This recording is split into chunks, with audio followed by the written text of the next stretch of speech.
Al eeuwenlang lopen wij over de aarde. Generatie na generatie. Telkens over hetzelfde stukje grond. De een zet er zijn eerste stappen. De ander blaast er zijn laatste adem uit. De grond onder onze voeten is het toneel van ons leven. En het graf van onze geheimen. Ga met ons mee. Op zoek naar sporen van ons verleden. Om ze opnieuw naar het oppervlak te brengen. Expeditie Limburg. Ontdek het verleden.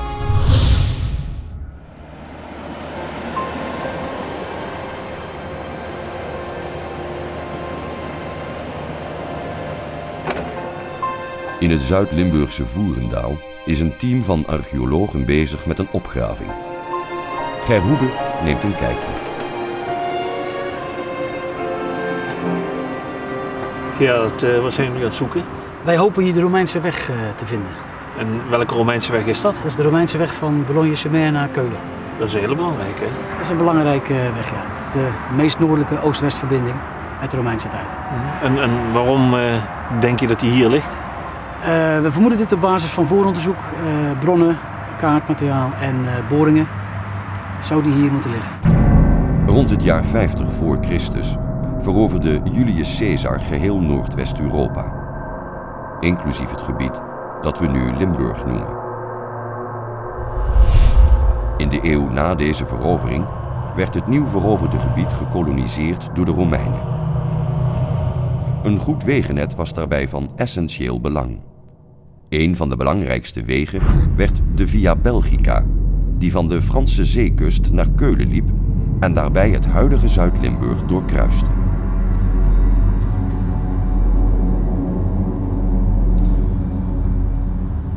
Karen, we zijn het plateau opgegaan, hè? Daar beneden ligt die Romeinse weg. Jij bestudeert trouwens de Romeinen in dit gebied, hè? Ja, dat klopt. Ik doe promotieonderzoek aan de Vrije Universiteit in Amsterdam. En ik doe dan 4 jaar lang onderzoek naar het hele Romeinse landschap tussen Tongeren en Keulen. En precies heel Zuid-Limburg ligt daar middenin. Ja. Als ik hier nou had gestaan, pakweg 2000 jaar geleden, en ik had rondgekeken, wat had ik dan gezien? Nou, dan was in ieder geval opgevallen dat het landschap al net zo open was als vandaag de dag. Omdat er op grote schaal overal graan werd verbouwd. En de Romeinse boeren die dat deden, die woonden in boerderijen die we dan villa's noemden.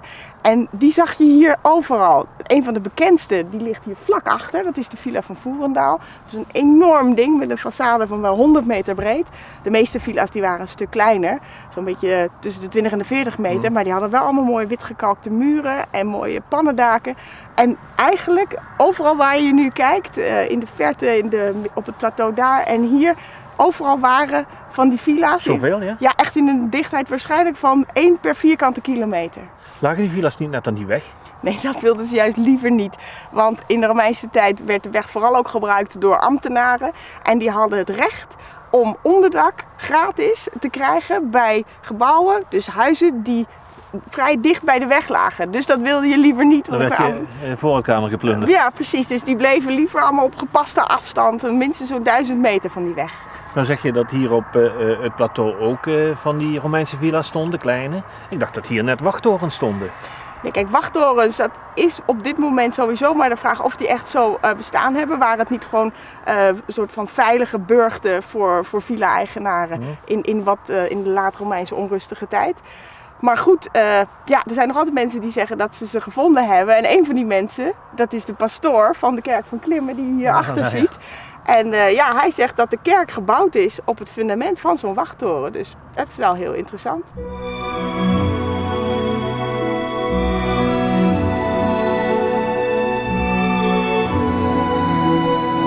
Om te achterhalen of de kerk van Klimmen gebouwd is op de resten van een Romeinse wachttoren, brengt Ger Hoebe een bezoek aan pastoor Frans Krutsen. Ja, mooie kerk. Zoals ik er wel meer gezien heb trouwens in Limburg. Hè. Maar wat duidt er nou op dat dit uit de Romeinse tijd is? We staan hier vlak voor een Romeinse muur die in de 12e eeuw is doorbroken. Dan zul je vragen, hoe weten we dat? Ja. In 1984 zijn nieuwe verwarmingsleidingen aangelegd, sleuven gebruikt. En toen kwam uit dat deze muur doorliep. Ah, dus er was een wand en die is daar een opening in gemaakt? In het midden van de 12e eeuw is die doorbroken. Dat blijkt uit het onregelmatige van de muren. De boog is niet gecentreerd. En bij die opgave bleek dus dat de muur doorliep. Je gaat geen fundering storten als je daar niks op zet, dus dat is onlogisch. Toen bleek ook dat de hele vloer van de kerk op 30 centimeter diepte vol lag met fragmenten van Romeinse dakpannen. Bovendien hebben ze dus Nicra, Terra Fucata, Terra Sigillata aangetroffen. Romeinse kommetjes, wrijfkommen, potjes. En uit de foto's blijkt dat de pilaren van de fundering van die pilaar heel fraai Romeins metselwerk is, ook weer met gebruikmaking van Romeinse dakpannen. Ja, dat zijn hier binnen de aanwijzingen. Zijn er ook buiten aanwijzingen? Buiten zijn inderdaad ook nog een aantal aanwijzingen, met name in de vensters. Kun je kijken? Die kan ik je laten zien, kom er weer naar buiten toe. Ja.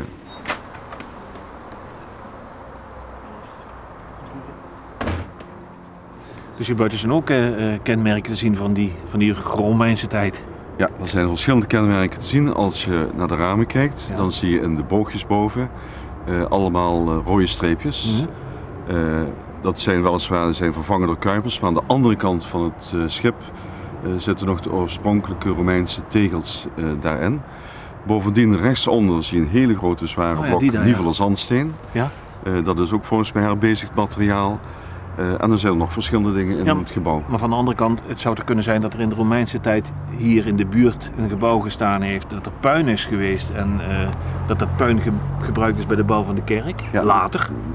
Dat werd inderdaad heel vaak gebruikt, logisch. Alleen, tegenargument, bij het tweede venster van rechts, aan de linkerkant zit een hele zware kraagsteen. Daarboven dat? Ja. Ik ga niet met een hele zware steen omhoog tillen om die ergens aan te brengen terwijl die geen enkele functie heeft. En de steen, daar weten we zeker van, dat hij vanaf 1330 tot 1906 onder het dak heeft gezeten. En toen is hij ook tevoorschijn gekomen, blijkt uit foto's die Mulder in 1906 heeft gemaakt. En wat voor functie zou die steen gehad hebben in de Romeinse tijd? Ik heb de steen nooit van boven kunnen bekijken, dus de vraag is of er een gat in zit. Dan zou er een dragende constructie hebben gezeten. Het kan ook een console zijn geweest voor een van de draagstenen die bewaard is gebleven, voor een soort omgang of zo. Ja.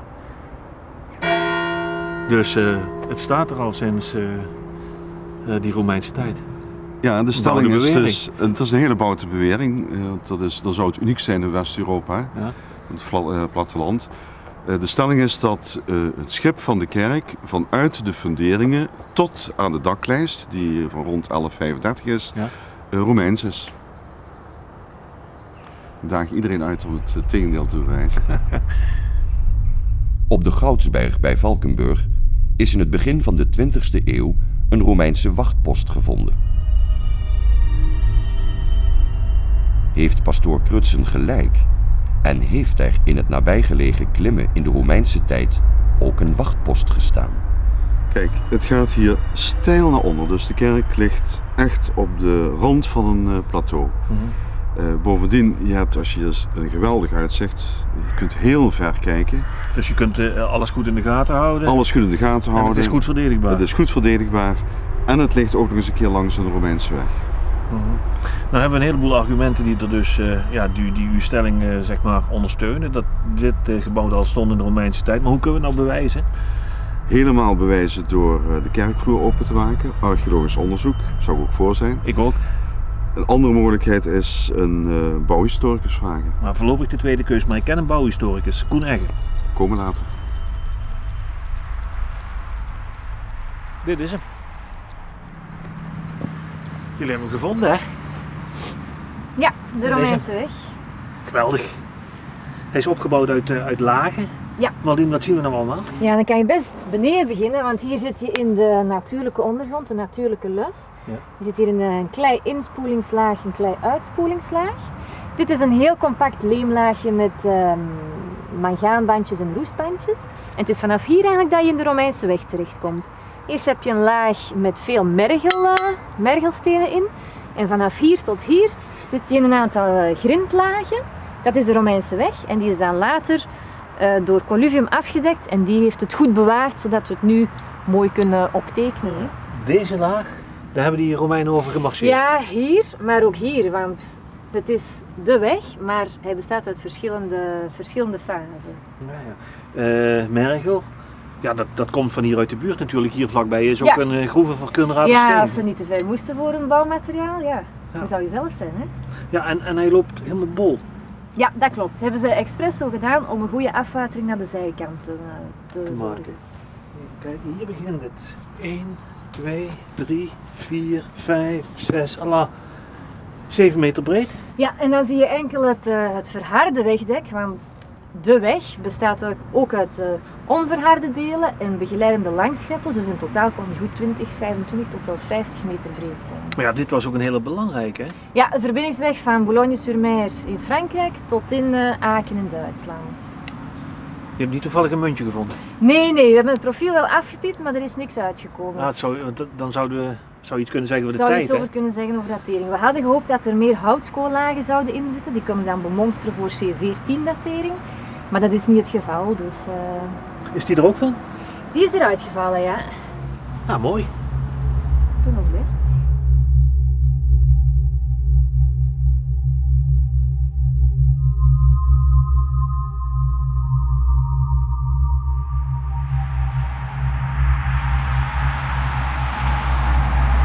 Chef, voor hem al de hele tijd. Achter jou loopt de snelweg van Heerlen naar Maastricht. En dan hier vlak naast eigenlijk die Romeinse snelweg. Is het nou toeval dat alle twee die wegen hier aangelegd zijn? Nee, het is niet toevallig dat ze hier alle twee lopen. Want we zitten hier bovenop het plateau. En dat is natuurlijk vrij makkelijk. Je hebt een goed uitzicht, je hebt een directe verbinding, weinig bochten en je kunt vrij snel richting Maastricht gaan. En lekker vlak. En lekker vlak. Ja, we hoeven er niet veel uit te graven. Jij weet precies hoe zo'n weg werd aangelegd. Ja, in die tijd werden de wegen dus ook aangelegd door de genietroepen, de soldaten. We zien ook hier de chromaticus met zijn chroma, het meetinstrument, waardoor hij dus de rechte lijnen kan uitzetten in het landschap. Daarvoor heeft hij een eikpunt en hij heeft een hulpje die met een touw en een aantal echelons overal wat punten neerzet en dan kan hij precies de rechte lijn uitzetten. Ja, dus de lezer eigenlijk van de Romeinen, ja, zeg maar. Daarmee moet je hem ook gaan vergelijken. Ja. Nou, als we dat dan hier zien, dan kunnen we het verhaal van Gratius uit 95 na Christus heel goed in beeld brengen. Want dan zien we dus ook de chromaticus die de weg uitzet. We zien dat hij dus uitgeschacht wordt. Er wordt iets uitgediept. De greppels worden aan de zijkanten gelegd. Voor de afvoer van het water, maar ook voor de begrenzing van de weg. Dus hij heeft dus echt een dubbelfunctie. Ja. En dan zien we hier in feite dat het toch met mankracht en de kar eruit getrokken moet worden. Terwijl een ander juist die zaakjes gaat uitscheppen, waardoor je een uitholling krijgt. En daarin kwam? En in die uitholling, daar kwam dan eigenlijk grote brokken steen te liggen als eerste. Nou, wat hier dichtbij in de groef is heel makkelijk terug te vinden is. Nou, daar werd die afgedekt met in feite kiezel. En daar werd dan overheen gelopen. Dat draineert ook natuurlijk. Hè? Ja, dat draineert fantastisch. Ja. En die grote stenen die hier bovenop liggen, de toplaag zeg maar, die heb ik hier niet gezien. Nee, dat klopt. Maar dit is ook de stedelijke verbinding. Als je dus in de buurt van de grote steden kwam, dan werd de weg afgedekt met dit soort grote brokken steen. Daar schrijft Gratius ook over. Dat er mensen bezig zijn om die stenen vlak te maken. Een soort kinderkopjes, daarmee kun je het in feite vergelijken. En als de weg dan klaar was, dan kwam er een grote mijlpaal langs de weg te staan, ongeveer 2,5 meter hoog. Daarop staan dan de route aangegeven waar je naartoe kunt gaan. Naar rechts bijvoorbeeld naar Kooienvalm en links naar Moza Trajectum, naar Maastricht. En dan staat er ook nog een keer bij de naam van de keizer die de opdracht gegeven heeft om deze weg aan te leggen. Er zit geen telefoon op? Nee, daar zit geen telefoon op. Het is wel de ANWB-paal van nu. Daarmee kunnen we het beste vergelijken. Koen Egge is bouwhistoricus. Ger Hoebe hoopt dat hij hem meer kan vertellen over de ouderdom van de kerk. Samen gaan ze op zoek naar de Romeinse resten van de kerk.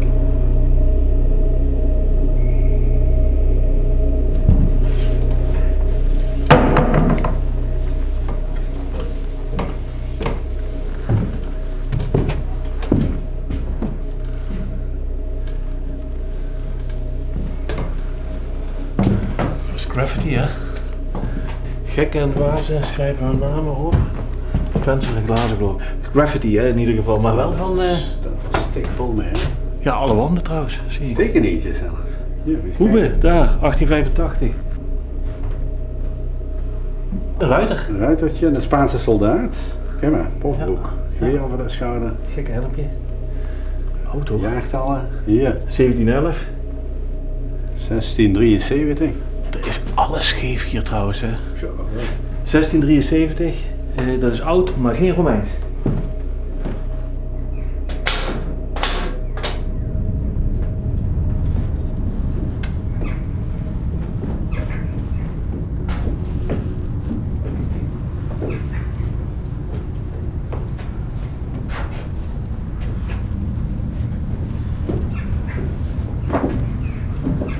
Kijk, je moet die kant uit, rechtdoor lopen.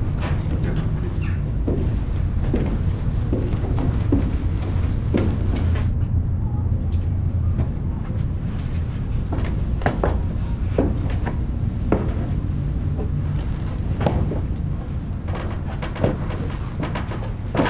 Het was een hele klim naar hier. Ja. Maar deze muur die vond u belangrijk. En waarom vond u die belangrijk?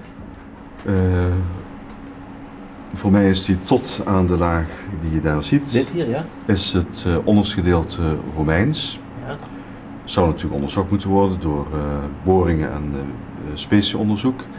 En de muur daarna is van latere tijd. En ik denk, omdat hij in deze steensoort is gebouwd, dat hij van rond 1135, 1150 is.